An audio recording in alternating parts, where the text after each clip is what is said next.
Heart attacks, చిన్న attack కానీ పెద్ద అటాక్ కానీ, పెద్ద హార్ట్ అటాక్లో మనకి మెయిన్గా ఒకవేళ కార్డియాలజిస్ట్ అవైలబుల్ లేకపోతే మనం ఇంజెక్షన్ ఇచ్చి కూడా పేషెంట్ని బతికించగలుగుతాము. తర్వాత హార్ట్ అటాక్ వచ్చాక మనకి మెయిన్గా గుండె అనేది పంపింగ్ తగ్గిపోతుంది. ఆ కండిషన్ని మనం హార్ట్ ఫెయిల్యూర్ అంటాం. సో హార్ట్ ఫెయిల్యూర్ వచ్చినప్పుడు మనకి లంగ్స్లో నీరు చేరడం కానీ ఇవన్నీ జరుగుతుంది.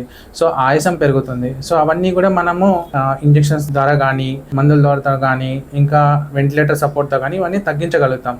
సో పేషెంట్ని స్టెబిలైజ్ చేయగలుగుతాం మనం ప్రస్తుతానికి.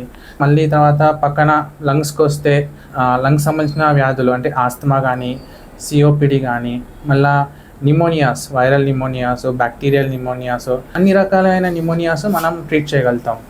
దాని తర్వాత మరి కిందికి వస్తే మనం కడుపుకు సంబంధించింది అంటే అల్సర్స్ కానీ, అసిడిటీ కానీ, మళ్ళీ తర్వాత మన విరోచనాలు కానీ, తర్వాత లివర్ సంబంధించిన సమస్యలు అంటే వైరల్ హెపటైటిస్లు కానీ, లేకపోతే మందు బాగా తాగి లివర్ ఖరాబ్ అవుతే అంటే సర్జికల్ ఇంటర్వెన్షన్ లేకుండా పేషెంట్ని ఎలా స్టెబిలైజ్ చేయొచ్చు ఆ లివర్ సమస్యలు కానీ, తర్వాత ప్యాంక్రియాటైటిస్ అని ఉంటుంది లివర్ పక్కనే.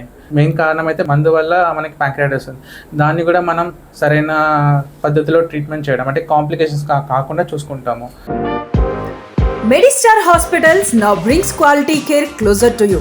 Visit us at Amirpet, Tandur, Uppal, Patancheru and Kotipalli. Wherever you are, we are always here for your health.